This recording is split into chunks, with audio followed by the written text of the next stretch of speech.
La idea de hoy es, bueno, retomar los conceptos que vimos la clase pasada, la charla pasada, entrar un poco más en especificaciones que tienen que ver con el monotributo, pero también me gustaría, y es la idea, de que podamos entrar a la página de FIP y ver la práctica, que es en definitiva lo que a ustedes les interesa o lo que les va a servir.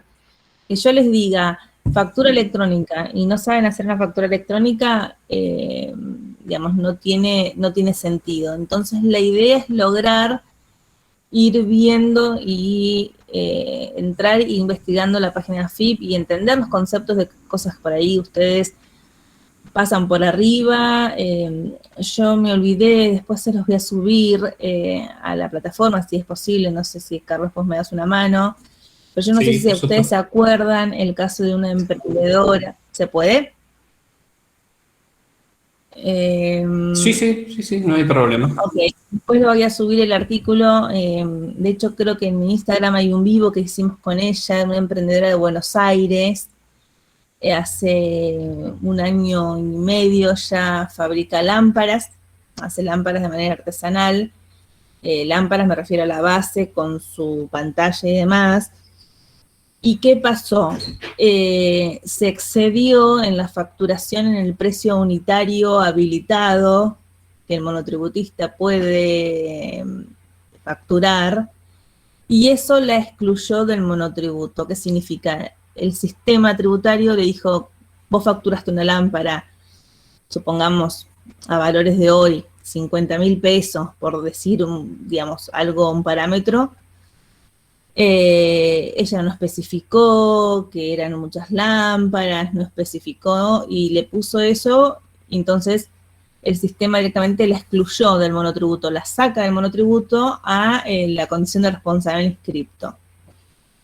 Ella no se da cuenta en el momento, entonces a FIP le dice, mira, me tenés que pagar IVA y ganancias por un montón de meses, eran 700.000 pesos lo que reclamaba FIP.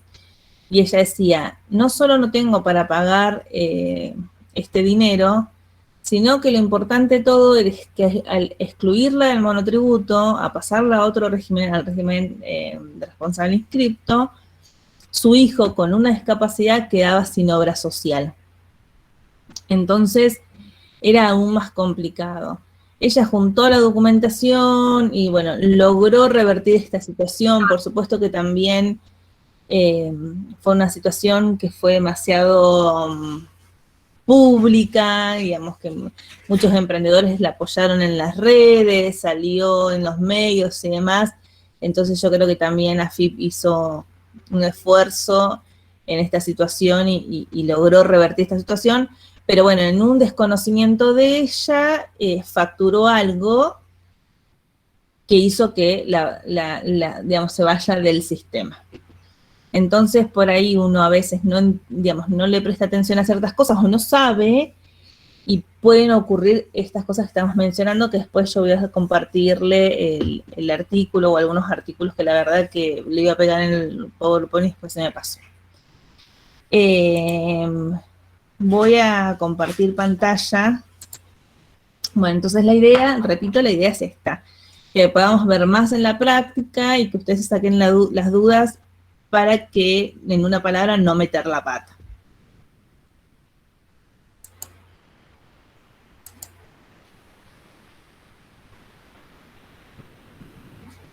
Esperen que...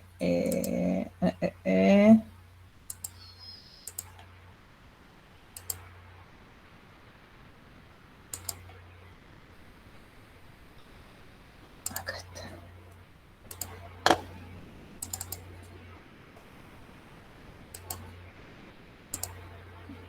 Ahí se ve. Sí, Bueno, ahí se ve bien. habíamos quedado en esto que habíamos hablado un poco por arriba, en cuál es el mejor régimen tributario para mi negocio, emprendimiento, mi actividad. Habíamos empezado a mencionar el monotributo, habíamos empezado a mencionar monotributo social, pero me había quedado algo en el tintero que tiene que ver con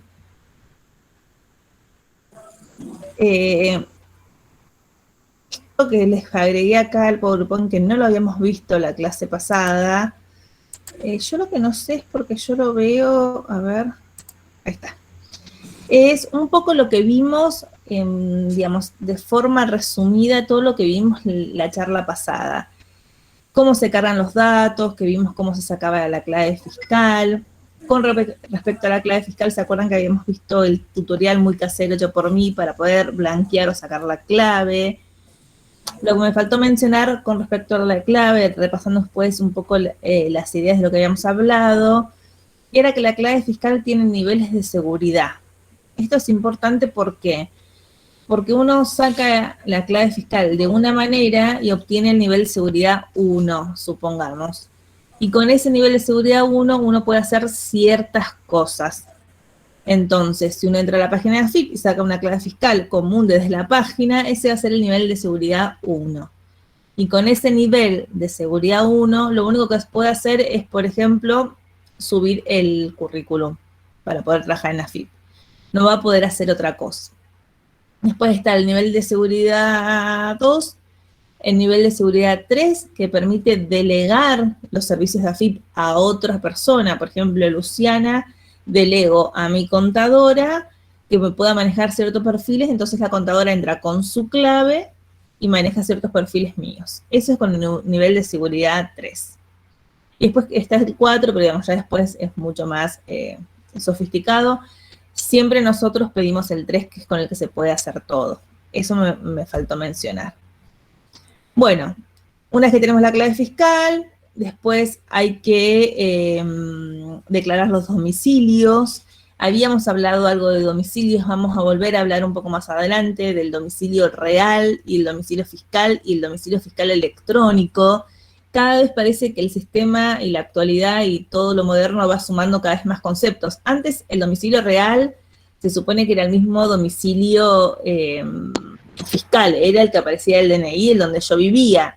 Y es más, muchas veces ocurría que si yo no cambiaba en el DNI mi domicilio, era como que estaba fuera de los términos de ley y tenía que cambiarlo de manera urgente. Hoy, por lo general, el DNI uno no lo actualiza enseguida y no es tan, digamos, no es tan grave, porque puede declarar en la página de AFIP su domicilio real, que puede ser otro, el domicilio fiscal, que es, por lo general, es en donde desarrolla su actividad. Nosotros decimos fiscal o de explotación o comercial. Esto es importante porque, por supuesto, a veces no coincide el domicilio real con el domicilio fiscal. Entonces uno tiene que declarar a su vez otros domicilios. ¿De qué sirve declarar los domicilios? Sirve primero para que cualquier comunicación, notificación o intimación que se haga tenga validez. Yo cuando voy a sacar una habilitación comercial en la municipalidad de mi localidad y voy a poner, tengo que declarar el domicilio fiscal o el comercial o el de explotación, por supuesto que tengo que poner el donde tengo mi negocio, porque después los inspectores irán a hacer la inspección para habilitarme o no el comercio. Si yo pongo cualquier domicilio, pongo el domicilio real, que es donde yo vivo, van a ir a mi casa y no van a constatar que mi comercio, digamos, tenga todos los requisitos para habilitar, ¿ok? Y el domicilio fiscal electrónico es un domicilio que yo no recuerdo hace cuánto, es relativamente nuevo, no sé, hace 5 años, 4 años, la verdad que no lo sé. Es un domicilio que exige ahora AFIP y que uno recibe a través de ese domicilio fiscal electrónico también notificaciones. Es un mail. En realidad es un componente de un mail con un teléfono y eso valida el domicilio fiscal electrónico. Pero si uno no lo declara, hoy por hoy no te deja hacer absolutamente nada. Tenés que tenerlo validado. Una vez que uno declara los domicilios, puede obtener el quit. Recuerdan que habíamos visto la diferencia entre el quit, que era la clave laboral, y el quit, que era la clave tributaria. Luego dar de alta los impuestos según el régimen que me convenga o que decida por el motivo que sea, monotributista o régimen general. Bien, eso es un poco lo que vimos en la clase pasada. Continuamos.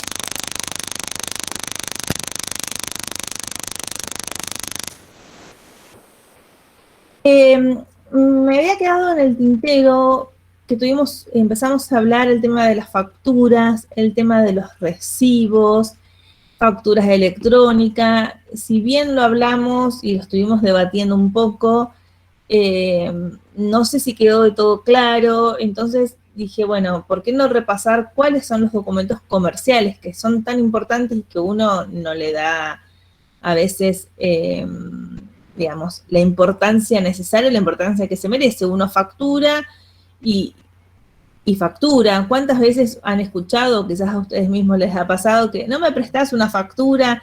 Mira, tengo que facturar a un amigo, yo no tengo factura, y uno factura y factura acá y factura allá, no le da mucha bola a las fechas, no le da mucha bola al importe. Bueno, me pareció importante repasar el concepto de documentos comerciales. Los documentos comerciales son todos los comprobantes extendidos por escrito en los que se deja constancia de las operaciones que realizan en la actividad comercial.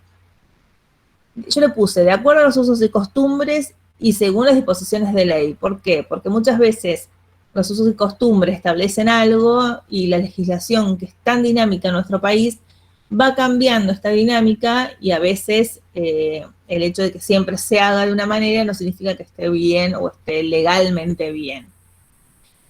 Estos son de vital importancia para mantener un apropiado control de todas las acciones que realiza un emprendimiento o una empresa. Por ejemplo, al momento que yo tenga que recategorizar siendo monotributista, tengo que tener en cuenta todo lo que facturé. Entonces, es importante la factura. Cuando yo me refiero a documentos comerciales, ¿a cuáles me estoy refiriendo? Factura, nota de débito, nota de crédito, ticket, recibo, pagaré, cheque y nota de crédito bancaria. Me pareció importante poner nota de débito y nota de crédito porque ya le voy a explicar el por qué es tan importante que aparezcan estos documentos comerciales. Bien, hasta ahí vamos bien. Factura. Bien, en el momento de la expedición del servicio profesional o del servicio que yo vaya a prestar o la venta del bien, se va a emitir una factura. En la actualidad son 3 las facturas habilitadas en el sistema y las mismas dependerán de la categoría tributaria de las partes que intervienen en la operación, es decir, de quién la emita y de quién la reciba. La factura A, esto es importante también que lo sepamos, ¿por qué? Porque muchas veces nos pasan que los monotributistas te dicen, yo soy categoría B, ¿tengo que emitir factura B? No, no tiene nada que ver la categoría con el tipo de factura. El tipo de factura tiene que ver con quién la emite en un primer lugar y en segundo lugar quién la recibe. Entonces, la factura A es una factura en la que se discrimina el IVA. Vos vas a ver el neto, el IVA y el total, y la emite un responsable inscripto a otro responsable inscripto. Esa va a ser factura A. La factura B no está el IVA discriminado y la emite un responsable inscripto a un consumidor final o a un consumidor exento. Por ejemplo, se me ocurre, un mayorista, un supermercado mayorista va a comprar un club o una asociación o bomberos a comprar mercadería y estos les emiten una factura B. ¿Bien? Y la factura C es la factura más simple, que es la que emite un monotributista a otro monotributista o un exento. O sea, el monotributista lo único que emite es factura C, independientemente de quién la reciba e independientemente de quién la reciba o que se facture, además, siempre factura C.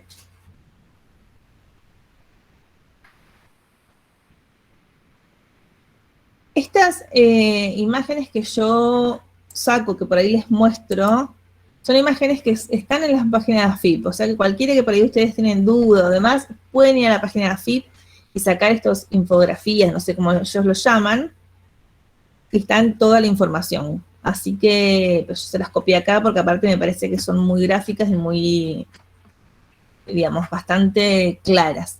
Acá lo que yo puse es, la factura dependerá de quién la reciba y quién la emite. Entonces, en la primera fila o en la primera columna está el emisor, quien emite la factura, en el medio está el tipo de comprobante y en la última columna está quien la recibe, que es lo que estábamos hablando recién. ¿Bien? ¿Hasta ahí vamos bien?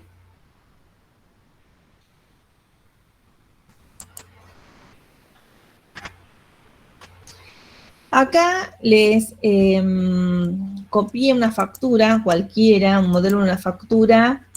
Esta es una factura de talonario. ¿Por qué me doy cuenta primero? ¿Por qué, Luciana, decís que es una factura de talonario? Es una factura de talonario primero porque en el talonario en papel uno puede diseñar la factura como quiere. Bien, uno puede ir y diseñar, elegir el color del papel, puede elegir la letra, puede elegir si es más grande, si es más chica. Uno diseña la factura del talonario como quiere, con un logo de fondo, con una marca de agua, bien cumpliendo con los requisitos, por supuesto, legales, pero uno puede diseñarla como quiera. Hoy la factura en papel no se usa o casi no se usa. Solo se usa para los talonarios de resguardo. ¿Se acuerdan que yo les mencioné que tenían que tener siempre un talonario de resguardo? Bueno, para ese talonario de resguardo uno podría hacer la factura. No obstante, no les voy a mentir, hay clientes que siguen usando las facturas en papel porque se me ocurre el ejemplo de, primero, una persona que no se adaptó al sistema, que tiene un pequeño mercadito y que no se puede adaptar al sistema, porque por supuesto que para hacer una factura electrónica, ¿qué necesitamos? Necesitamos una computadora, necesitamos una impresora, o en su defecto necesitamos un celular con la app para poder hacer la factura. Entonces pasa que, digamos, en un pequeño mercado de barrio por ahí no lo tienen, entonces siguen haciendo factura en papel. Se me ocurre también un ejemplo que puede ser algún flete, que por ahí no tengan la computadora, no es la excusa porque se puede facturar desde la app del teléfono, pero supongamos que tienen que hacer un flete, un transporte y te hagan la factura del papel, digamos, vale, no es lo que corresponde, pero vale. Esto que hablamos recién de los usos y costumbres, bueno, lo pueden hacer y va a valer igual. Por eso al momento de hacer la recategorización, que ya veremos más adelante, es importante transmitirle a la persona que me ayuda a ser, si es un profesional, un contador, o yo, o ustedes mismos, quien sea, es importante que tengan en cuenta las facturas electrónicas que se ven en el sistema, pero también las facturas en papel. Nos ha pasado a nosotros que sacamos el listado de las facturas electrónicas y suman, por ejemplo, 200.000 pesos. Vamos a hacer la recategorización y de pronto dicen, no, pero yo hice facturas en papel, que nosotros no vemos por sistema. Entonces es importante que no nos olvidamos que se hacen en papel o de resguardo, esa es el sistema de AFIP, no las sabe, no las tiene, no las ve, no las registra. Bien, cosas a tener en cuenta, y ahora después les voy a mostrar una página como para que avancemos con la práctica que tanto les mencioné al principio. Las facturas tienen un vencimiento, o sea, no es que yo hago la factura y me dura toda la vida. La tengo, la uso, la vuelvo a usar, cierro el negocio, lo vuelvo a abrir, lo vuelvo a usar. Digamos, las facturas tienen, sea electrónica o sea en papel, tiene que tener ciertos requisitos. Esos requisitos son, tiene que tener el número de la factura. Bueno, esta es una factura C, entonces claramente la hizo un monotributista. Tiene que tener los datos de la persona que lo emite, nombre, apellido y quit, que es lo más importante. Tiene que tener el número de la factura, tiene que tener la fecha de la factura, pero no sé si ustedes observan que abajo del todo tiene fecha de vencimiento. Dice CAI, que es un código de identificación, y después tiene fecha de vencimiento. Esta factura es una factura vieja, se la saqué de internet, con lo cual copié cualquiera. Dice fecha de vencimiento 18 de febrero del 2016. ¿Qué significa? Que si yo recibo esta factura con fecha anterior a la fecha de vencimiento, por ejemplo, 10 de febrero del 2016, está perfecta.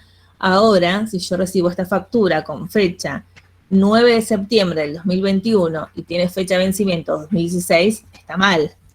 Y eso es un error muy, muy común.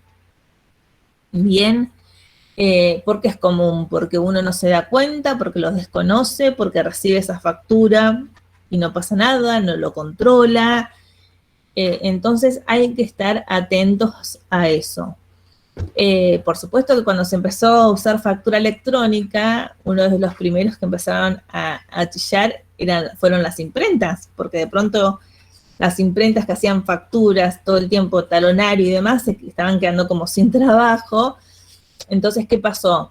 Según el criterio mío, acortaron los tiempos de vencimiento de las facturas.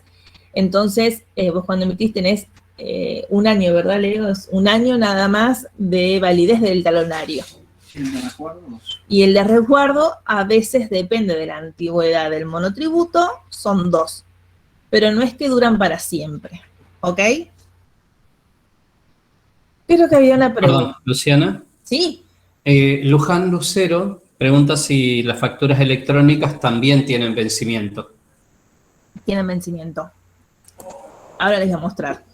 Y ahora les voy a mostrar, con paciencia, cómo pueden validar una factura.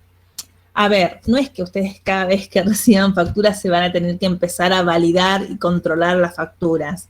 Pero de pronto van a hacer una compra grande para poder emprender una máquina, de pronto, no sé, hacen pastas caseras y van a comprar una amasadora que tiene su valor bastante alto. Y bueno, quieren validar si la factura si el proveedor es válido o no es una factura apócrifa o trucha, ¿no? En la jerga. Hay muchos emprendimientos, ahora se me viene a la cabeza uno, pero hay muchos emprendimientos que te piden, o muchos préstamos que te dan y que tenés que después validar con la factura de compra o rendir. Por ejemplo, por lo general las radios, cuando necesitan sacar su número, ¿cómo se llama? Cuando necesitan sacar la radio, su número de la licencia, acá tengo a mi compañero que me va ayudando, la licencia, ellos tienen que presentar las facturas de la compra de las máquinas, por ejemplo. Y esas facturas tienen que estar validadas, tienen que ser reales. Entonces no digo que todo el mundo va a salir a validar facturas, pero es una herramienta que está bueno, o de pronto para un trabajo que consigamos, no sé, las rendiciones de las asociaciones, ya sea asociación de bomberos, ya sean una biblioteca, por ejemplo, que consiguen subsidios y tienen que rendir, esas facturas tienen que estar validadas. Y muchas veces te piden hasta la impresión de la validez de esa factura. Si la factura es en papel, perdón, me fui a una pregunta que hace Paola. Si la factura es en papel, AFIP no la registra, ¿cómo controla eso? Y no, lo controla frente a inspecciones que pueden llegar a fiscalizaciones que te pueden llegar a pedir. Hoy por hoy no las controla. Tiene otras herramientas para controlar si facturaste o no. Por ejemplo, la magnitud en las compras. De pronto vos facturaste 0 o no informaste que hayas facturado y tenés muchas compras, bueno, lo relaciona y te toma un valor de ingreso que tiene que ver con las compras que hiciste. Pregunten, que por ahí voy muy, muy rápido. Sigo por acá. Acá está. Este es la factura electrónica. Hoy se acuerdan que le dije cómo sé que es una factura en papel, y porque las facturas en papel uno puede diseñarla. Bueno, las facturas electrónicas lo que tienen son todas iguales. Exactamente todas iguales, cambian por supuesto el dato del emisor, pero después son idénticas, y hasta es muy fácil duplicarla o alterarla. Esa es la realidad, porque son siempre la misma. Entonces uno, si quisiera, tengo que hacer una rendición, tengo que hacer esto, bueno, la modifico con PowerPoint o con cualquier programa para editar, se puede modificar. Ese es lo que tiene la factura electrónica. Y por eso yo ahora le voy a mostrar desde dónde uno puede validar las facturas. Voy a dejar de compartir. Y voy a intentar validar una factura.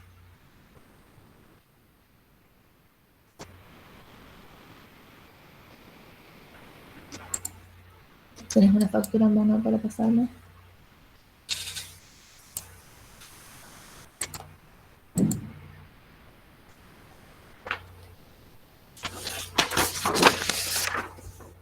Bueno, esta es la pantalla.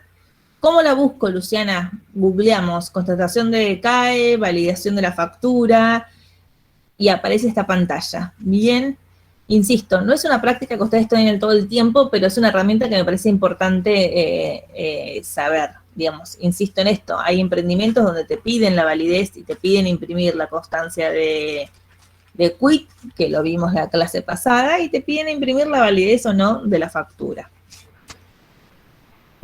Voy a ver si puedo ampliar un poco la pantalla. A ver ahí. Bien. Número de quit. Yo agarré, tengo una factura acá, cualquiera, de un cliente. Vamos a validarla. Bien. Número de quit.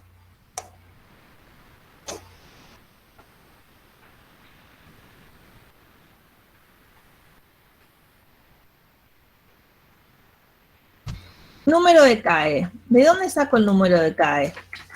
El número de CAE, esta es la factura, no sé si la pueden ver, el número de CAE es el que está abajo donde dice CAE número y vencimiento de CAE.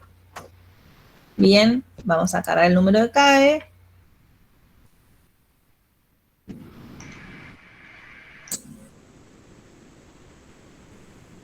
Luciana, ¿te puedo preguntar mientras? Sí. El número de CAE aparece abajo a la derecha, en el caso de la factura electrónica, ¿no? Y en el caso de la factura en papel, no. O sea, no tienen número de CAE, o ¿cómo sería cuando la factura es en papel? Tiene un número, ¿eh? Ahora lo vamos a ver. Ah, ¿tiene número? Ah. Tiene.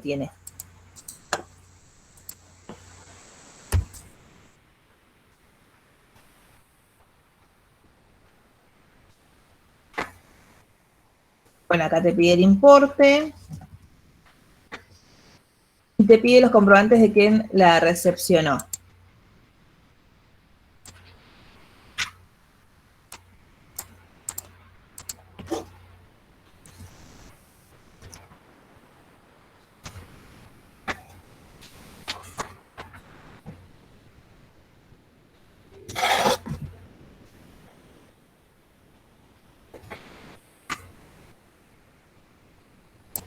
Bueno, esta es una factura válida. Bien, que dice, los datos ingresados coinciden con una autorización otorgada por la FIP y extrae los datos de la factura. Si la factura no es válida, te dice, estos datos no coinciden con una factura otorgada por la FIP y te marca como todos los tildes en rojo. Vamos a ver. Modificar consulta. No sé, vamos a modificar uno de los valores para que vean cómo es el rechazo de la factura.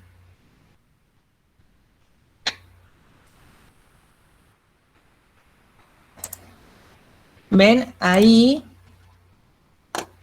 dice, se ha detectado al menos uno de los siguientes errores y larga todos los errores. Significa que esta factura no está válida, no es válida. Bien, entonces esa me parece que es una herramienta importante para que la sepan. Y con respecto a la pregunta que me hacía Carlos, vamos a ver la factura. Yo tenía acá. Voy a dejar de compartir acá.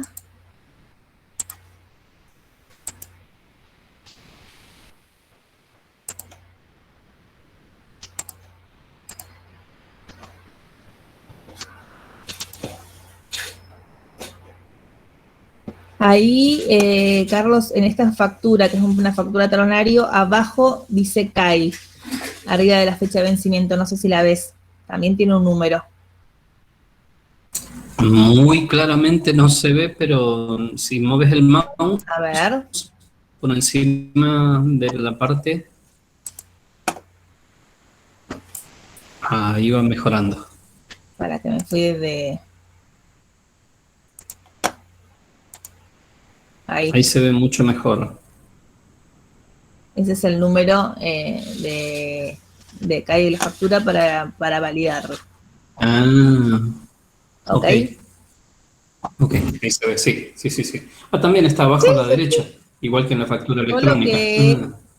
que uno es CAE, porque es Y el otro es claro, el otro es CAI. CAI. Bien. Hasta ahí vamos a dar ninguna consulta. Voy a aprovechar a tomar un poco de agua. Hoy están como tranquilas. ¿Será el día?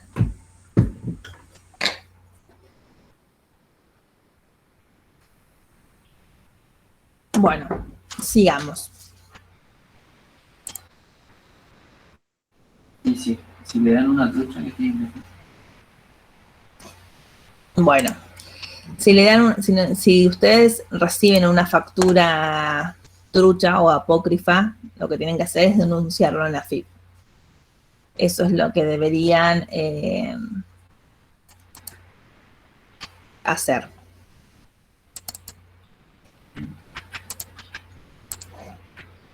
Bien. Perdón, Luciana, antes de... entonces, suponete que recibimos una factura, nada, trucha, ¿está bien? La denunciamos en AFIP, ok.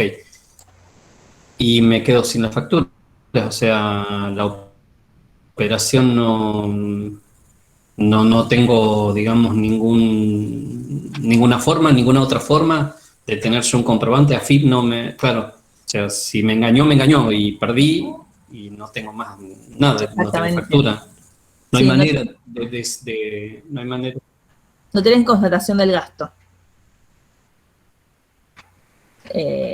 Perdón, te escuché entrecortado. Que no tenés manera de constatar el gasto en ese caso.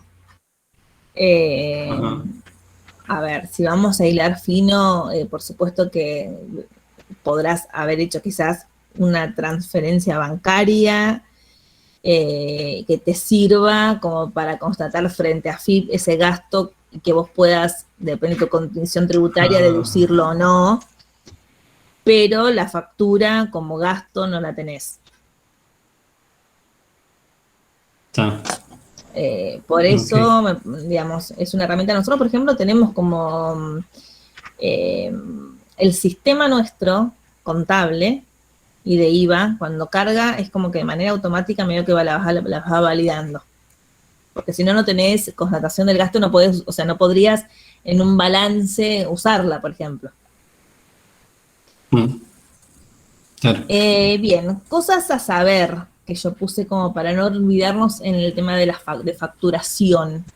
Domicilio real y domicilio de explotación, ya lo mencionábamos hoy al principio, tener cuidado con eso.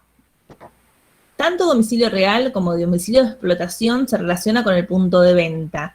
O sea, no sé si observaron, vamos a volver a la factura, que las facturas arriba tienen un 0001-3 o 20 o el número de factura que fuese. Ese 0003 o 0001 son los puntos de venta. También lo mencionamos la charla pasada, pero esos puntos de venta se relacionan con, se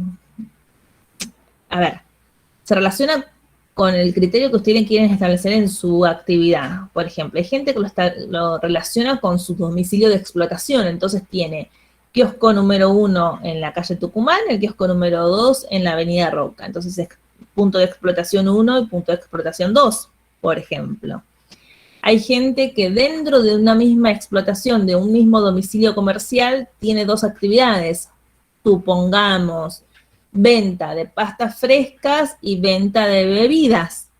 Ok, entonces punto de venta 1 para una cosa y punto de venta 2 para otra cosa porque lo necesitan identificar, porque quiere saber el costo de cada uno de los puntos de venta y demás. Entonces, ese es el criterio que ahora vamos, Graciela, supongo, ahora avanzamos. Entonces, es importante saber que es una herramienta más. Digamos, no sé si ustedes van a hacer demasiados puntos de ventas, pero, por ejemplo, yo tengo mi profesión como contadora y tengo otro emprendimiento. Y yo sí diferencio los puntos de venta. Entonces, yo sé que el punto de venta 1 tiene que ver con mi actividad profesional y mi punto de venta 2 tiene que ver con mi emprendimiento. ¿Por qué? Porque me interesa saber, porque me interesa identificarlos, porque me parece que no es lo mismo mezclarlos. Entonces, tengo 2 puntos de venta.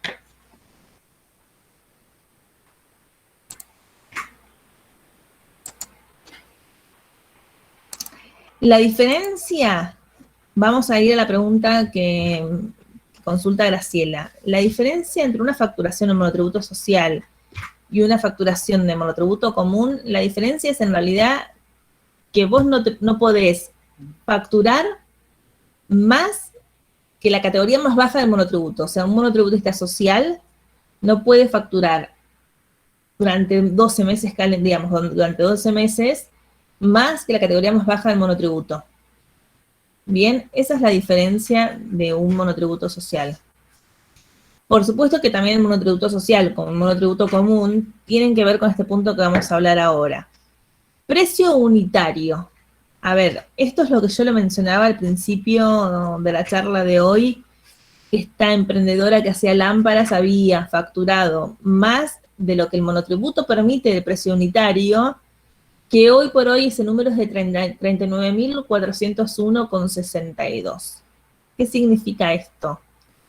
Significa que si yo tengo un emprendimiento, soy monotributista y vendo, no se me ocurre ahora, pero de pronto vendo bibliotecas hechas en madera, bueno, no podría facturar la unidad más de 39.401,62.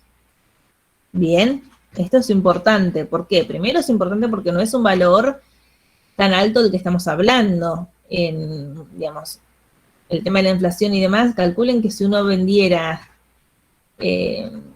justamente bibliotecas o de pronto recién empieza el emprendimiento y dice voy a ser monotributista y vende, bueno, lámparas o cualquier objeto, no se me ocurre ahora una computadora, si voy a vender, bien, pues, ollas Essen, por ejemplo, que es el caso típico de todo esto. La empresa Essen les exige a sus revendedoras que se inscriban como monotributistas. Bien, una olla Essen hoy vale 45.000 pesos. Entonces, nos encontramos siempre con este problema. A ver, ¿qué vamos a facturar si facturando una olla Essen me supero del monto de los 39.401,62 y me voy del monotributo? Bien, esto es todo un dilema que hay que trabajar. A ver, por supuesto que hay algunas cuestiones que uno puede ir, no quisiera mencionar, pero uno podría ir viendo el tema de la facturación para que un precio unitario no lo supere, pero la realidad es que si uno pusiera una olla Essen 40.000 pesos, ya debería de excluirme el monotributo de forma automática. ¿Se entendió esto? Esto es importante porque no muchos lo tenemos en cuenta y después nos encontramos con sorpresas. Y después, otro tip importante es hasta qué día puedo facturar y con qué fecha. Suele pasar que a veces, supongamos, un gimnasio, vienen, me pagan por Mercado Pago, yo sí, todo bien, y me encuentro después que no hice ni una factura, porque la dinámica del gimnasio, porque son las actividades que nosotros manejamos acá en el estudio, y se me ocurre, la dinámica del gimnasio hace que la alumna llegue, me entregue la plata, haga la clase de gimnasia, se va, me manda por Mercado Pago, y después yo me olvido de facturar. Bien, ¿qué hago? Facturo todo junto, facturo en una sola factura. Bueno, lo ideal ahí, por supuesto, que primero es facturar al momento de la operación, ¿no? Cobré, facturé y te mandé la factura. Por WhatsApp, por mail, o te la imprimí y te la di en papel. Ahora, pasó todo el mes y no facturé nada. ¿Qué hago? ¿Facturo o no facturo? Y sí, antes de no haber facturado nada, me siento y hago todas las facturas. Lo único que hay que tener cuidado acá es que pasado el mes, supongamos, estamos a 31 de agosto. Pasados 5 días, si yo vendo bienes, puedo aún el 5 de septiembre hacer facturas con fecha de agosto, mientras en el medio no haya hecho otra, por supuesto, ¿no? Esto es algo que por ahí no todos lo saben, y está bueno por ahí, tipo manotazo de ahogado. Ay, 3 de septiembre no facturé nada en agosto, ¿puedo? Sí, podés. Si vendés, bienes, tenés 5 días, y si prestás servicios, hasta 10 días. Bien, entonces es importante saber esto. ¿Cómo sabe AFIP lo que hago? Si vendo servicio o presto un servicio. Si vendo un servicio o vendo bienes. Lo sabe porque yo tuve que declarar mi actividad. Una de las primeras cuestiones que tengo que hacer en la página de AFIP, aparte de declarar mi domicilio y aparte de declarar mi quit, etcétera, etcétera, yo tengo que declarar mis actividades.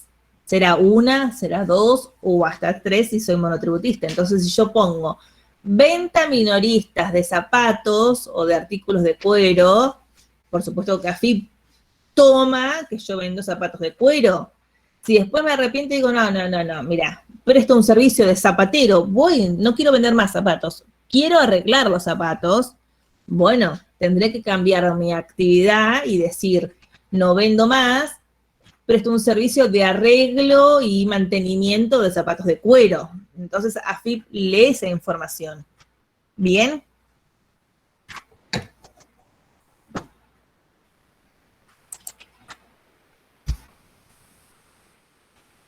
Siguiendo con el tema de los documentos comerciales, la vez pasada se había prestado confusión entre factura y recibo. Entonces, ya sabiendo lo que es una factura, vamos a mencionar lo que es un recibo. El recibo es el comprobante que respalda el pago total o parcial de una operación que debe ser documentada mediante la emisión de una factura. Bien, que alguien en la clase pasada decía, no, pero yo hago recibos. Sí, pero también deberías hacer la factura. Este recibo que puse acá es un recibo común que se compra en librería. No obstante, el sistema de factura electrónica o de comprobantes en línea, como se llama el perfil en AFIP, que después vamos a chusmearlo, se pueden hacer recibos. Nota de crédito y nota de débito. ¿Por qué insisto en esto? Porque, ¿se acuerdan que les mencioné que las facturas electrónicas no se pueden anular? Es decir, no puedo agarrar yo el talonario y poner anulado y sigo y hago otra. Para poder anular una factura, yo tengo que hacer una nota de crédito. Entonces, es importante que sepamos esto, porque si no, no se anula sola ni por arte de magia, y de pronto me encuentro con una facturación inflada, porque facturé 2 o 3 veces, me olvidé de anularla, facturé en agosto 3 o 4, me di cuenta que tenía que anularla y la anulo en septiembre. Bueno, por eso es importante, y ahí le puse una pantallita que saqué de comprobantes en línea, de cuando uno va a generar los comprobantes de nota de crédito o nota de débito. ¿Todos saben hacer una factura electrónica? ¿Dónde se entra para hacer una factura electrónica y demás? No. Bueno, vamos a entrar y yo les voy a mostrar rápidamente desde dónde se genera con clave fiscal y en la página de AFIP desde una computadora, no desde la app, como para que sepan e identifiquen en dónde está la parte de comprobantes en línea, ¿ok? Así que voy a dejar de compartir acá y voy a compartir pantalla.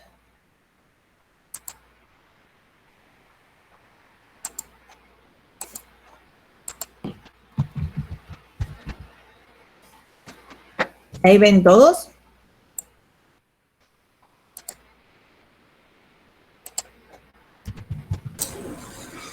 Sí, Luciana, se ve muy claro. Perfecto. Acá entré con mi perfil, que no es el perfil en Casa de Radio Cuchillo de Palo, no sería el perfil más adecuado porque no tengo todos los perfiles y demás, pero nos va a servir como para tomar en cuenta cómo hacer las facturas electrónicas. Comprobantes en línea. Acá seleccioné la empresa, en este caso aparezco yo, pero puede ocurrir que con esto que hablábamos de las claves fiscales en nivel de seguridad 3, puede ocurrir que alguna empresa me haya designado a mí para que yo haga su factura electrónica, entonces me pueden aparecer otras empresas o otras personas físicas. En este caso no, pero porque yo, digamos, tengo las claves de todos, pero hay claves donde uno entra y tiene otras empresas. O por ahí un socio de más de una empresa, cuando entra, ve y tiene que elegir la empresa a la que va a facturar. Entonces nos encontramos con esta pantalla.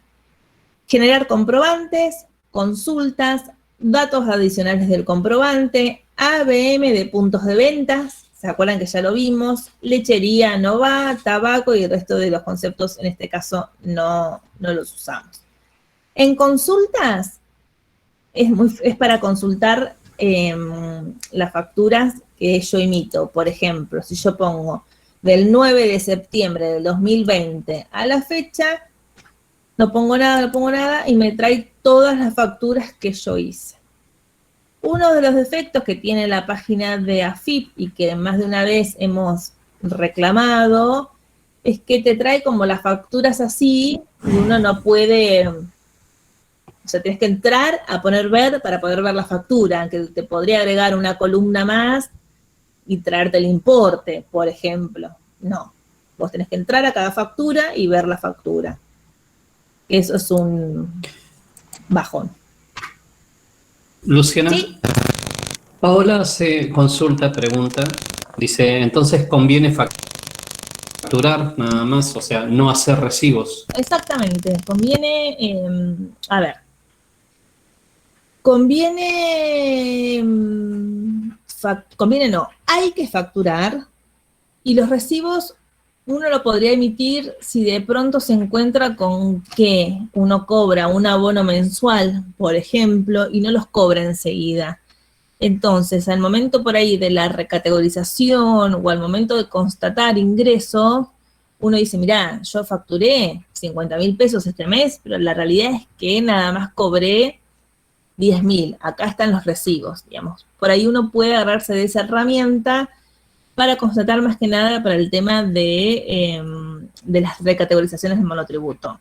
No obstante, muchas veces el cliente mismo a veces te solicita el recibo. Se dice, va a darme la factura, que una vez que te pagué, pásame el recibo. Pero si no, no es necesario.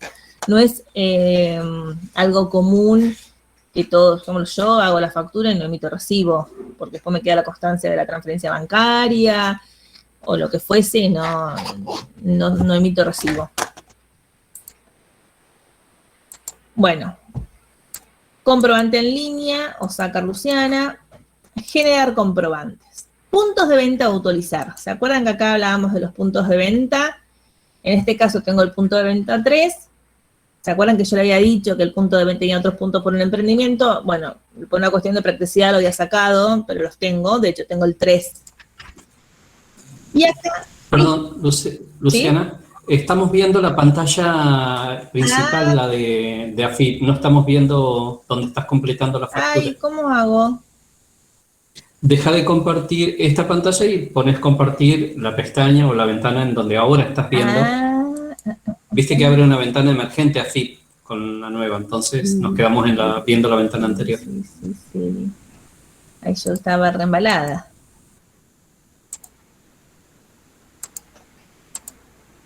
Ahí está. Ahí sí. Entonces tampoco vieron el tema de las consultas, todo eso no se vio nada. De consultas, no. No.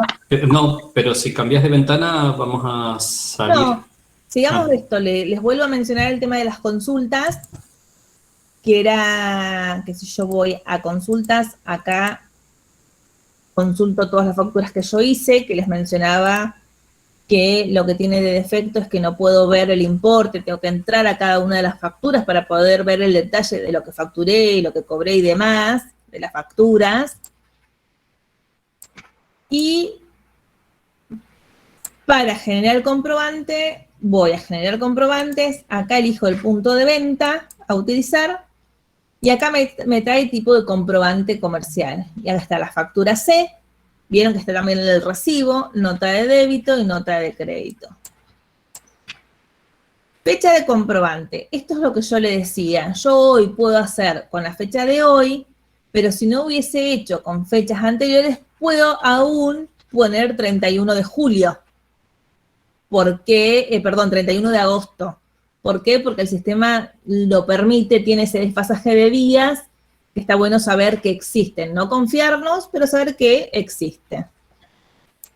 Entonces, conceptos a incluir, productos o servicios, en este caso un servicio, desde hasta, uno si quiere lo puede poner, si yo voy a cobrar un abono mensual, puedo poner del 1 de agosto al 31 de agosto, porque voy a cobrar todo lo que traje en agosto, lo cobro ahora, por ejemplo. Y acá trae los datos de la persona que me compró o de que va a recibir la factura. Supongamos que ponemos, no sé, vamos a poner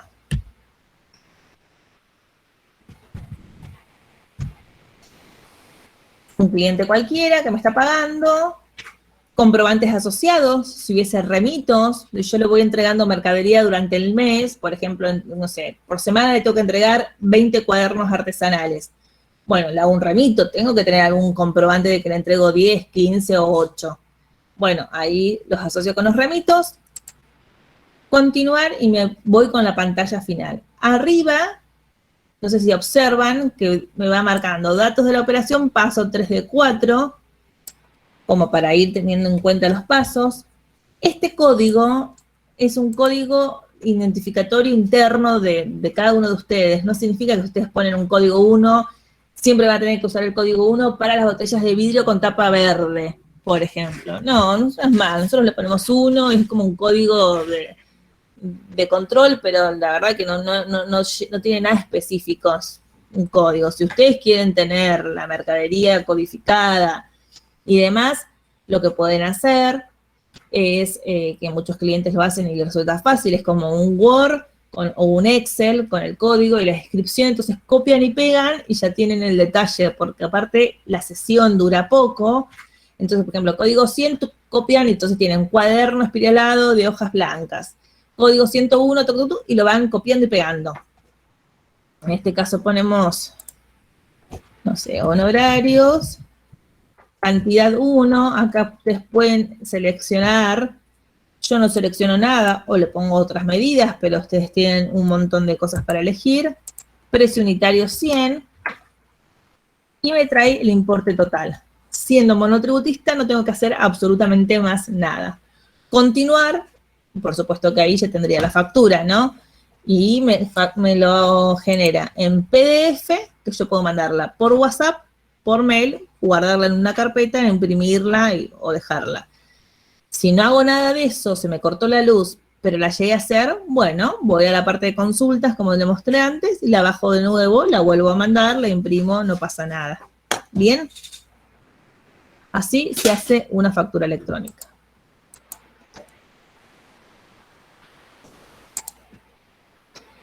Sigamos.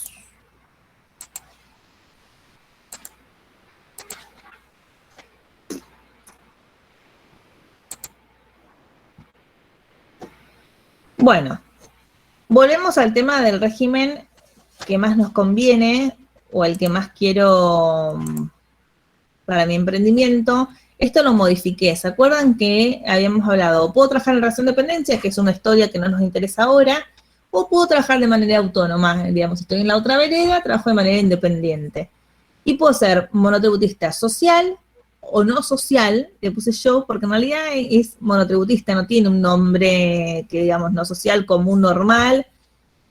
yo le puse no social como para identificar, o puedo trabajar y ser responsable inscripto. Bien.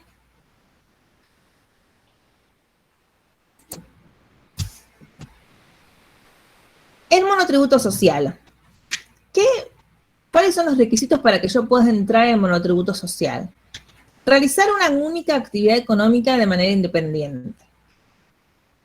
Si trabajo en relación de dependencia, tengo que percibir un salario bruto menor al haber mínimo previsional, que hoy es de 29.160. Es decir, que yo trabajo en relación de dependencia, supongamos que soy una empleada de casa particular, una empleada doméstica, y estoy cobrando media jornada 14.500 pesos, bueno, puedo tener un monotributo social con un emprendimiento. Bien.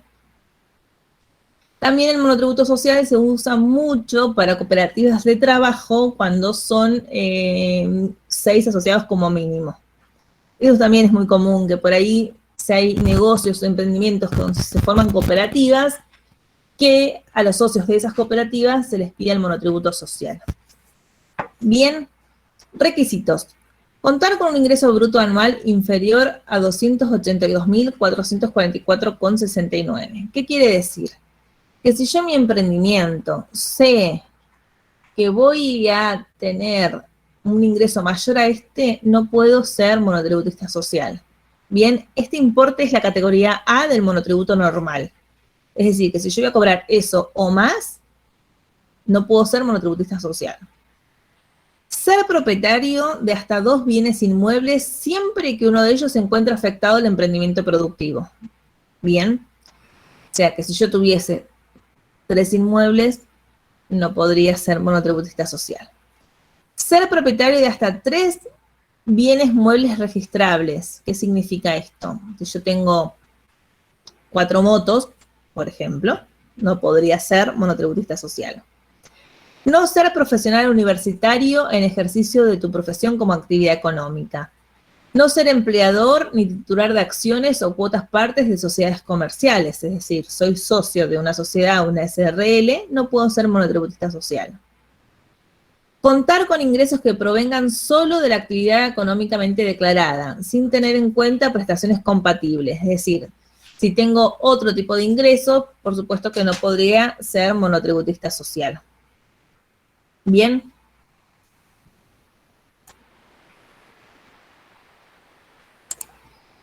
Yo les quiero mostrar ahora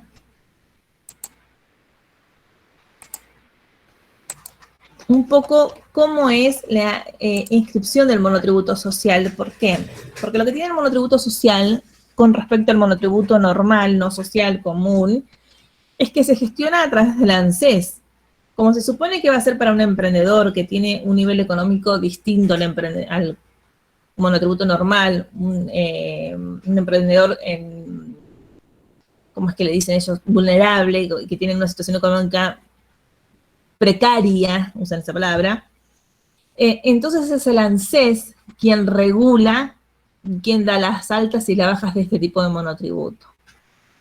Si ustedes llegaran a decidir en algún momento inscribirse como monotributista social, ahora les voy a mostrar el instructivo, lo que me parece importante es que antes de empezar con todo este régimen del monotributo social, tengan en claro qué obra social van a optar.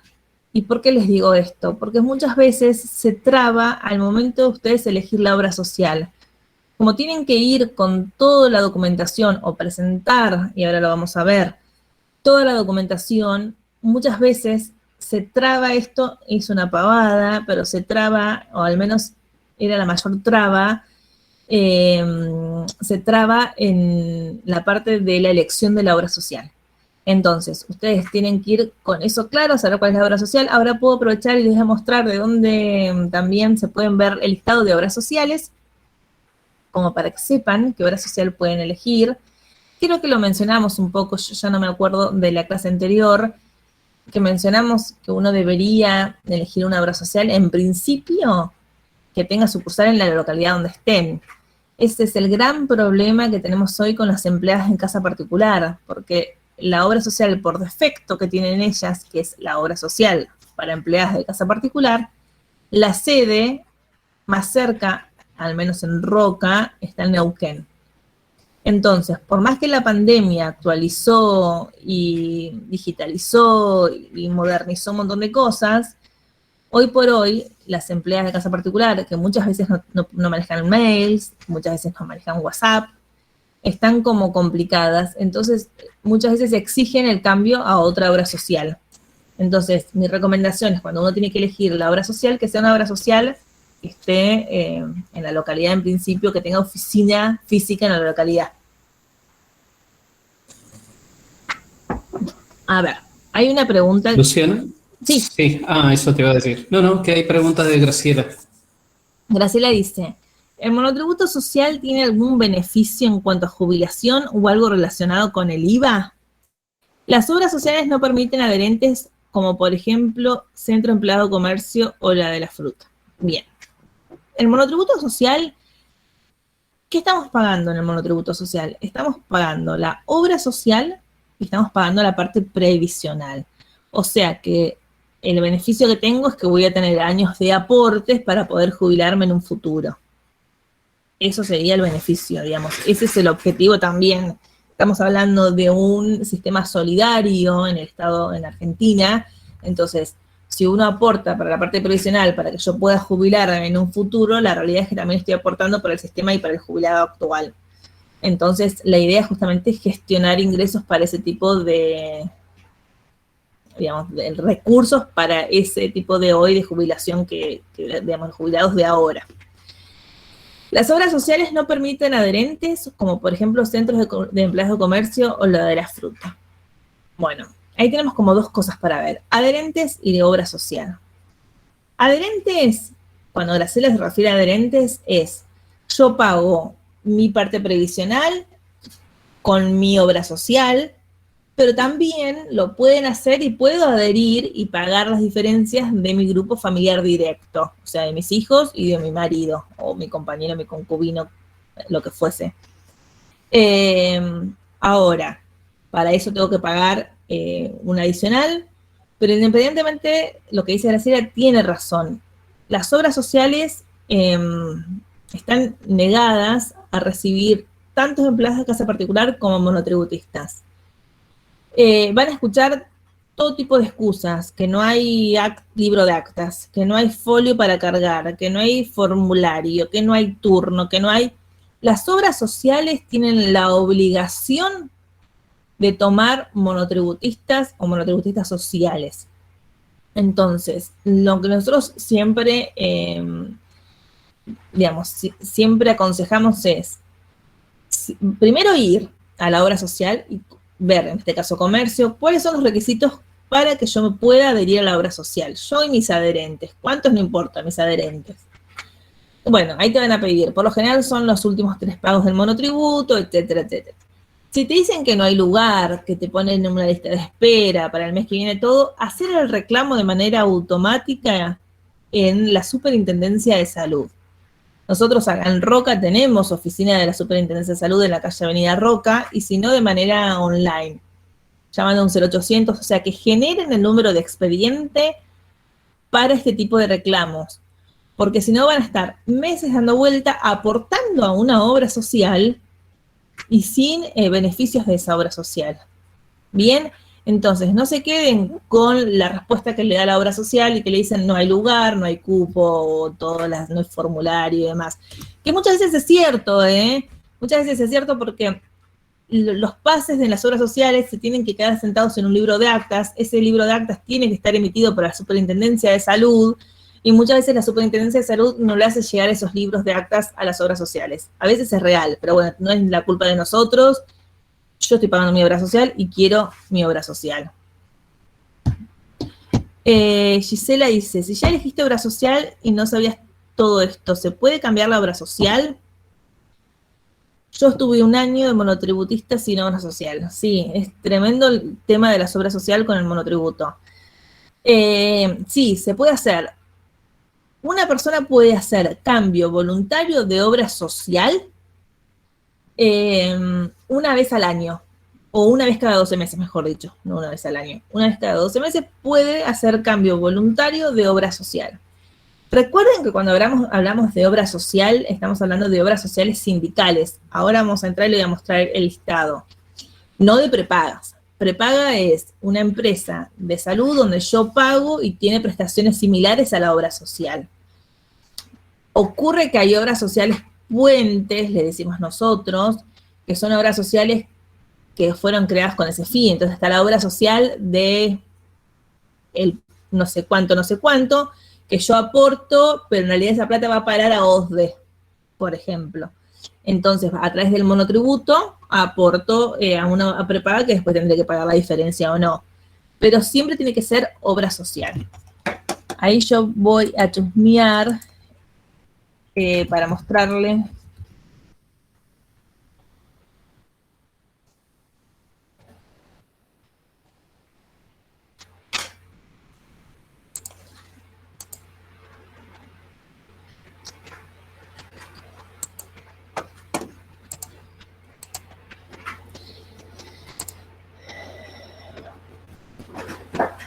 Esta es la página de la Superintendencia de Salud.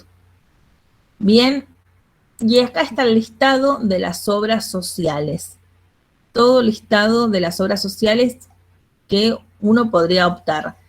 Cuando yo le digo que hay obras sociales puentes, por ejemplo, podría ser esta obra social, esta justamente obra social Witzel, es una obra social que si uno aporta ahí, el dinero se deriva a una prepaga, que yo ahora en este momento no me acuerdo si es acá Salud o cuál, pero uno tiene que aportar una obra social. Ahí aparece un código, aparece el nombre de la obra social y aparece el domicilio de Buenos Aires, el domicilio de Casa Central. Ese código es el código que uno tiene que agregar o tiene que poner en el momento de hacer la adhesión, tanto al monotributo social o al monotributo común. Ese es el código, por eso uno tiene que elegir siempre antes, o es nuestra recomendación, siempre antes elegir el código de la obra social o definir cuál obra social voy a tener para poder hacer la adhesión. Gisela dice, una vez que llenas el formulario, ¿tenés que esperar una respuesta para saber si te aceptaron para el monotributo social? Sí. Ahí les voy a mostrar ya, antes que...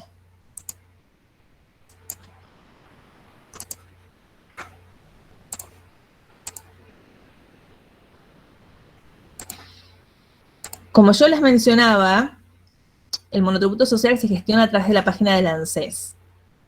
Hay cuestiones que todavía se están puliendo. Antes uno iba de forma presencial al ANSES, llegaba la documentación, ahí elegía la obra social y a veces tardaba, a veces hasta había que inspeccionar el emprendimiento que tenías o no y tardaba a veces hasta 2 meses en darte el alta del monotributo social. Yo acá lo que les muestro es un instructivo que ustedes van a encontrar en la página del ANSES, o sea, no es algo que yo armé, pero que es sumamente práctico, que les va a ir mostrando dónde tienen que entrar, porque tienen que tener, y esta es una clave más, la clave de seguridad social. Es otra clave distinta a la clave de fiscal que mencionamos siempre, de AFIP. Bueno, esta es una clave de seguridad social, entonces tienen que tener la clave de seguridad social y en la parte de abajo, donde dice trabajo, abajo a la izquierda, o al menos a mi izquierda, dice solicitud de monotributo social. Y ahí ir completando los pasos para poder dar la alta y esperar la alta del monotributo social. Una vez que tengamos el... Si no sé si alguien quiere hablar en futuro. Sí, yo quería preguntarte algo, Lucena. Sí. Si es posible que estos tutoriales, viste, estos instructivos, si pudiéramos tenerlos adentro del aula y dejárselos a las chicas, los instructivos que vos elijas, como para los básicos, ¿cierto? Así los pueden consultar en cualquier otro momento. ¿Cómo Eso no? Bien, genial. Sí, Entonces, sí. cuando vos elijas los instructivos básicos, me los envías y Yo te los se mando los en tu subimos correo. al aula. Exactamente, de hecho yo ya los fui separando porque me los fui poniendo para que los tengamos a mano, así que yo después te los paso. Genial. Listo, gracias. No, por favor. Bueno, Entonces, una vez que tengamos el alta del monotributo social, voy a tener una constancia como un monotributo, una constancia FIP, y voy a poder emitir mi formulario, mis formularios que ahora también se los voy a mostrar, para poder imprimir las constancias de inscripción y los formularios que piden como monotributista social o monotributo común. Ahora lo vamos a ver. Si yo tengo monotributo común, ¿puedo pasarme al monotributo social? Sí. Si cumplís con los requisitos, sí. Del monotributo común al monotributo. Tenés que darte de baja como monotributo común. La baja es muy simple. Ahora también vamos a chusmear cómo es. Y puedes darte de alta del monotributo social. Bueno, ahora veo que el tiempo se nos está como pasando bastante rápido. Voy a mostrarles la página del monotributo para que vean de dónde sacar las cuestiones importantes de impresiones del monotributo. Hasta que no paguen, no se le activa el monotributo. Y no se le activa. Acá Leo, que es mi compañero, me acota con mucha razón que una vez que está el monotributo social dado de alta, que tengo la constancia del monotributo social dado de alta, tengo que hacer el primer pago. Los pagos siempre del monotributo vencen el día 20, no importa cuál sea. Una vez que yo hago el primer pago, ahí se me activa el monotributo social. Bien, que es importante porque a veces no es igual que el monotributo común. Entonces,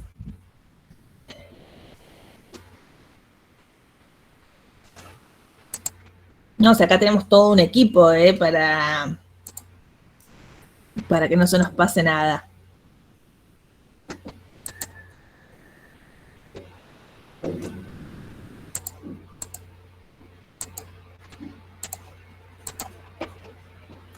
Bueno, volvemos a entrar.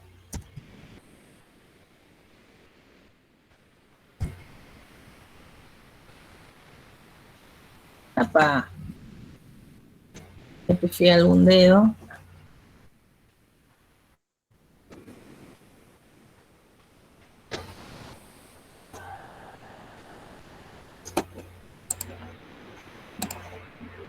Acá vamos a ir a la parte de monotributo.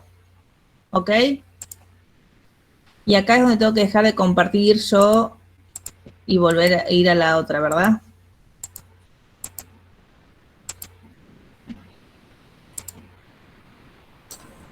Sí, tal cual, porque como es una ventana nueva. Bueno, esto es lo que yo le decía, Ahí que se muchas ve. veces uno puede elegir, si me designara, en este caso voy a elegir el de Luciana. Esta es la pantalla del monotributo, que es donde todos deberíamos tener como, digamos, asociada o vista o entenderla. Del lado izquierdo vieron que dice inicio, pagos, facturación, constancia, datos monotributo, datos personales. Si entramos a constancias, acá nos va a alargar constancia de quit, que la constancia de quit es lo que vimos la primera clase, que lo sacamos de otro lado, pero si uno lo quisiera sacar de acá, tranquilamente lo podría sacar de acá. Por supuesto que tiene que tener su clave, ¿no? La constancia de quit, de la otra manera que lo vimos, uno podría sacar la constancia de quit de cualquier quit. En este caso puedo sacar nada más que el mío. Formulario 184, credencial de pago y formulario 960. Bien. El formulario 960, chicas, es importante que lo tengamos porque una vez que tengo un emprendimiento, yo lo tengo que tener en exposición en mi local comercial si lo tuviese, y si no, lo tengo que tener guardado porque es el comprobante que exhibe mi domicilio comercial. Ahora yo se lo voy a mostrar igual para que lo vean, y es obligación tenerlo expuesto a la vista del público.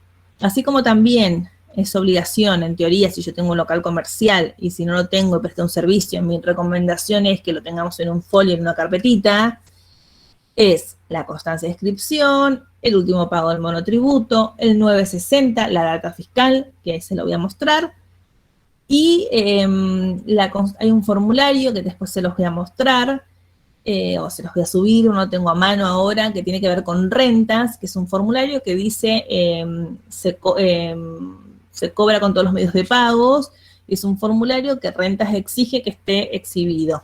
Bien.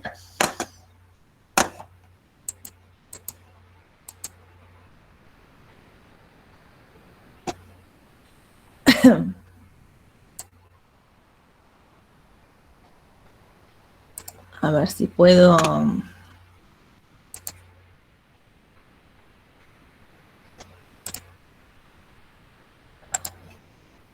Bueno, tengo que, porque me abrió otra.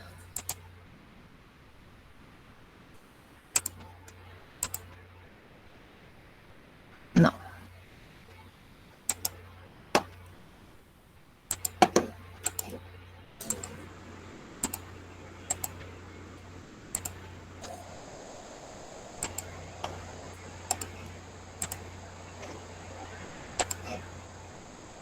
Ahí está. Ese es el formulario 960 o es el formulario o la data fiscal que nosotros llamamos y que ustedes la deben haber visto en cualquier negocio, en cualquier comercio, y también ustedes tienen que exponerlo. O sea que frente a cada vez que se cambian de categoría o cambian de domicilio o cambian de modo de cobro, no sé yo, no sé, no cobran más por débito, por decirle un ejemplo, tienen que modificar la data fiscal y tienen que exponerlo. Entonces, cualquier persona que escanee el código QR, que es ese código que aparece con cuadraditos, sabe y sale toda la información de ustedes. Es como que la constancia de inscripción la pueden ver en el celular. En el celular, en el mejor de los casos, un inspector de AFIP lo puede ir, digamos, y lo controla con el aparato que tiene el inspector de AFIP. Entonces se sale toda la información. Bien, eso es importante y nunca lo habíamos mencionado. Bueno, como para ir redondeando y que nos estamos yendo por las ramas y demás, con respecto al monotributo, que me parece importante ciertas cosas. Monotributo se divide por categorías. Bien, ¿se acuerdan que habíamos visto la tabla de categorías en la clase pasada? Tiene, para elegir la categoría, tiene ciertos parámetros. Bien, el parámetro de lo que yo voy a cobrar, de la superficie afectada, el parámetro de los alquileres pagados, si tengo no empleados. Bien, entonces, la primera pregunta, o la pregunta que nos hacen todos cuando vienen es, ¿por qué categoría empiezo? Bueno, nuestra recomendación siempre es que si yo no tengo en claro mi proyección futura, es decir, a ver, voy a vender computadoras, se supone que frente a que yo venda 1 o 2 computadoras por mes, ya voy a tener un nivel de ingreso alto. O si voy a facturar un alquiler de una vivienda donde hay un contrato estipulado y que dice que todos los meses yo voy a cobrar 100.000 pesos, yo ya sé la categoría en donde me debería inscribir. Pero muchas veces vienen y dicen, mira, yo quiero empezar un emprendimiento, necesito empezar a facturar, porque empecé a trabajar para la municipalidad y me piden facturas o para lo que fuese. ¿En qué categoría va? Bueno, a ver, nuestra recomendación siempre es que elijamos la categoría, la más baja, la categoría A. Y en base a eso, siempre y cuando los requisitos de energía eléctrica y superficie, todo coincida, ¿no? Por general son parámetros altos, entonces el que prevalece es el nivel de ingresos. Esa es la categoría más baja. Después yo voy a tener tiempo de ir recategorizando de manera semestral y voy a poder ir bajando de categoría. ¿Qué pasa si me inscribí en una categoría alta y no puedo y no facturé nada y no me va mal? Bueno, en esta recategorización que les menciono, también uno puede bajar de categoría. Pero ¿para qué me voy a inscribir en una categoría alta? Voy a empezar a pagar valores altos y ni siquiera sé cuándo me va a ir y cuánto voy a facturar. Bien, entonces la idea es que uno puede inscribirse en la categoría más baja y después seguir avanzando. ¿Qué es la recategorización? La recategorización tiene que ver con esto, tiene que ver con que yo de manera semestral voy a controlar lo que yo facturé y voy a adaptarme a la nueva categoría que me corresponde. Puede ser que sea una más baja, una más baja, que sea la misma o que sean categorías más altas. Bien, por lo general, con el tema de la inflación, son siempre categorías más altas, porque yo aumento el valor de mi producto, aumento la facturación, el monotributo, las escalas del monotributo no se modifican en el año, se modifican una vez al año, se modifican en enero. Entonces, por ahí a veces llego muy ajustada, muy ahorcada con los últimos meses del año al momento de hacer la recategorización. Preguntas que se me ocurren. ¿Qué pasa si yo me escribo? Las recategorizaciones son en julio y son en enero. Y en cada recategorización yo tengo en cuenta la sumatoria de los ingresos de los 12 meses anteriores. Bien, si la recategorización la voy a hacer en julio, tendré en cuenta la del julio anterior a junio de este año.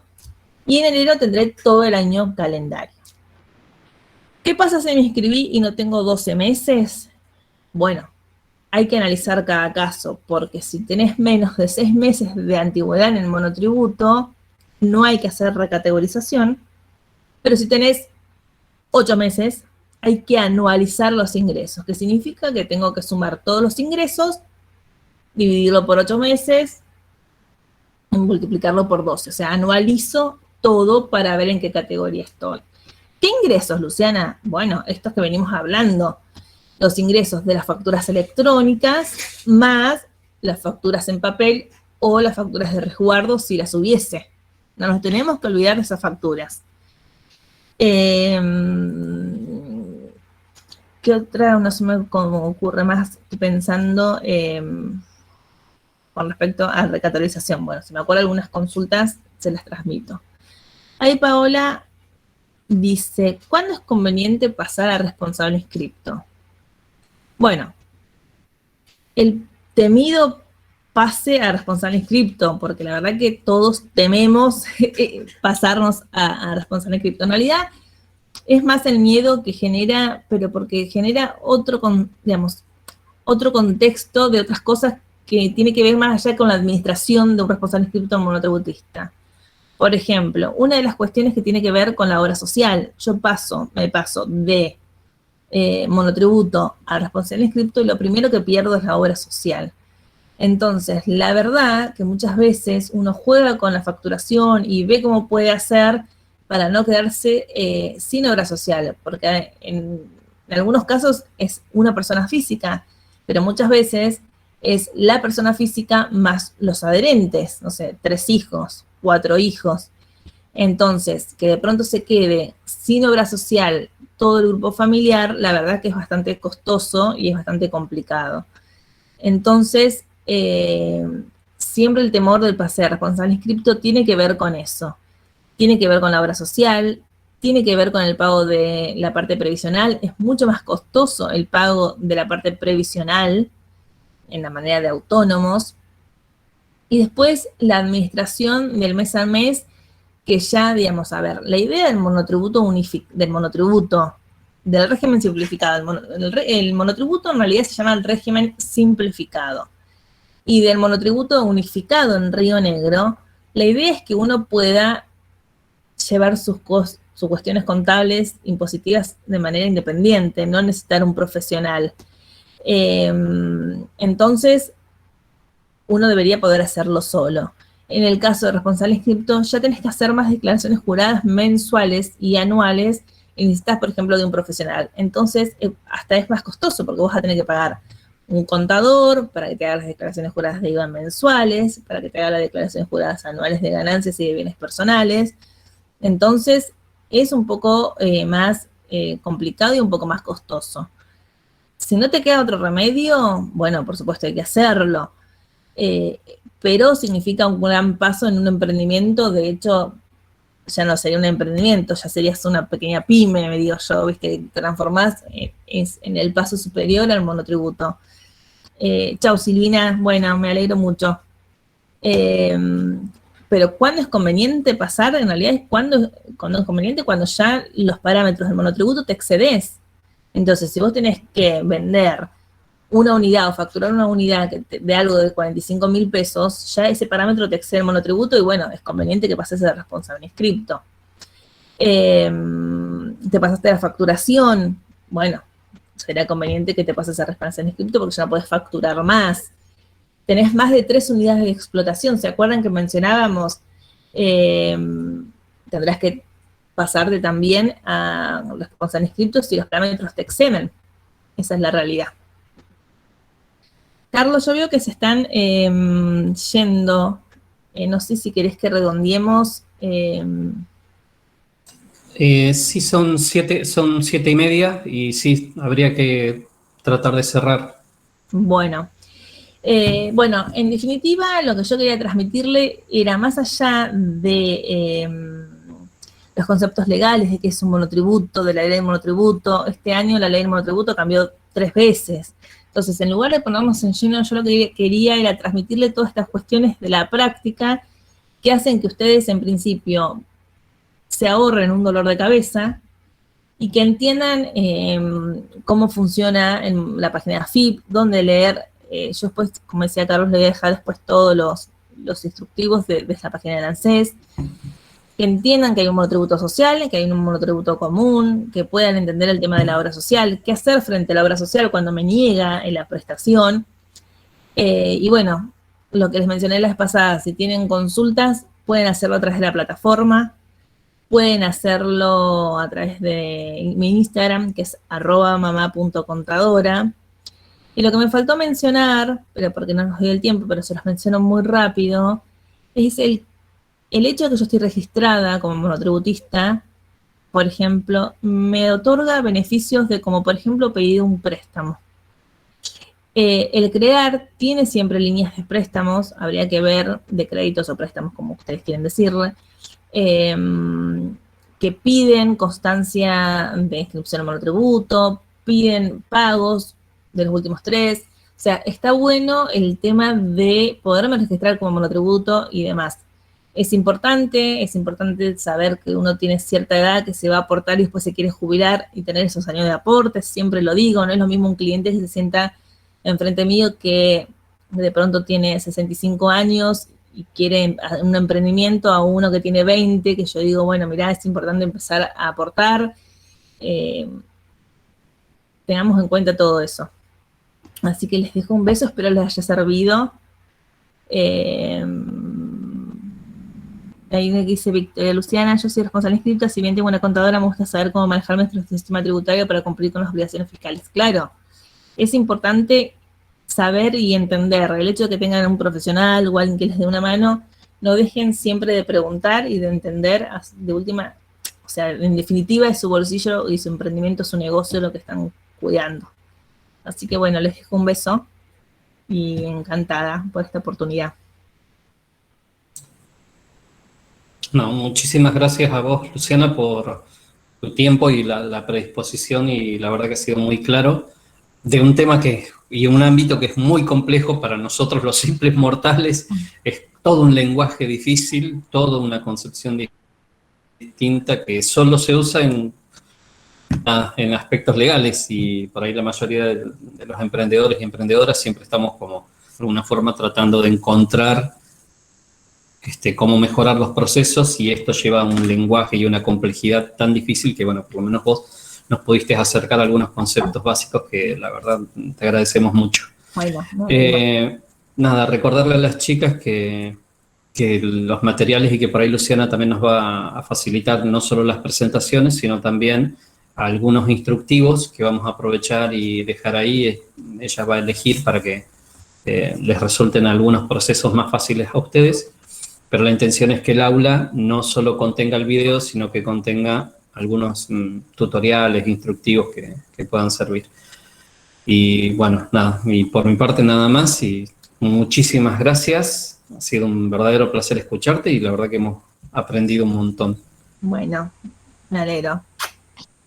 Bueno, muy bien, Dama. ¿Podría? Muchísimas gracias a todas. esperamos Perdón, encontrar- Sí. quiero aprovechar esta plataforma para hacer una pregunta que se la tendría que haber hecho a Yanida, no, pero cualquiera de ustedes que lo sepan, a mí me ayudaría mucho.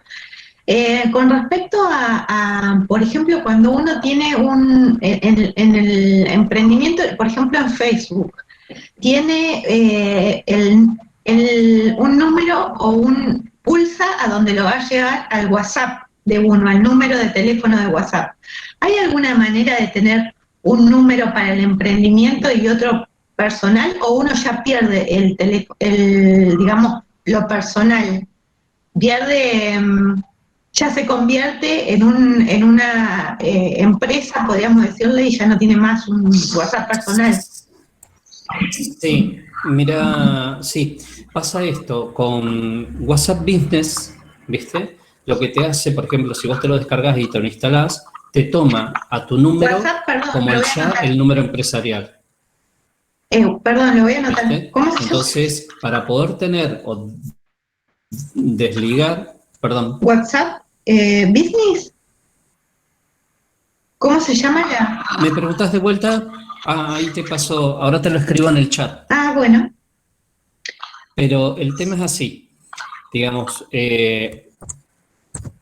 WhatsApp tiene dos versiones, el WhatsApp común y el WhatsApp Business, que es para negocios. Si vos al WhatsApp Business te lo descargas en tu celular, automáticamente te toma tu celular como empresarial. Entonces, te toma todos tus contactos, podés trabajar con tus contactos, pero cuando vos querés dejar de usarlo, ahí se lleva, digamos, información y no te la permite recuperar. Entonces, lo recomendable es que vos tengas dos números, dos chips, dos líneas, ¿está bien? Porque WhatsApp funciona siempre con una línea. ¿Hay trucos? Sí hay. ¿Son legales? No, no son legales, digamos, ¿no? Entonces, hay que ver ahí, hay que tener cuidado, ¿sí? Con respecto a cómo hago para tener un número de una empresa. Lo recomendable y lo más sano es que tengas dos chips, dos líneas, ¿cierto? Y que una la dediques solo para tu emprendimiento y la otra sea tu línea personal. Esto está explicado en un curso que tenemos en el catálogo Sí. de la plataforma de Crear. Ahí yo escribí un curso y lo explico en dos lugares. Uno se llama Cómo usar Facebook e Instagram juntos, de la cuenta combinada, ¿sí? Si buscas, te digo ya el número. Sí, Perdón, Luciana, lo ¿podrás mandé dejar de imprimir presentar hoy. así yo les muestro el curso a las chicas? Ah, Se bien. corta. Lo mandé imprimir hoy, pero eso, bueno, no sabía que iba a estar ahí. Por las dudas quería preguntarle a alguno de ustedes. Muchísimas gracias, a ambos, a todos.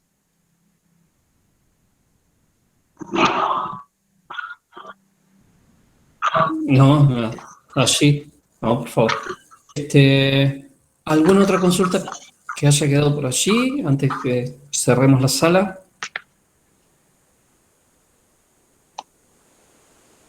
Nada más. Bueno, ahora sí, Luciana, mil disculpas nada, por robarte estos últimos minutos.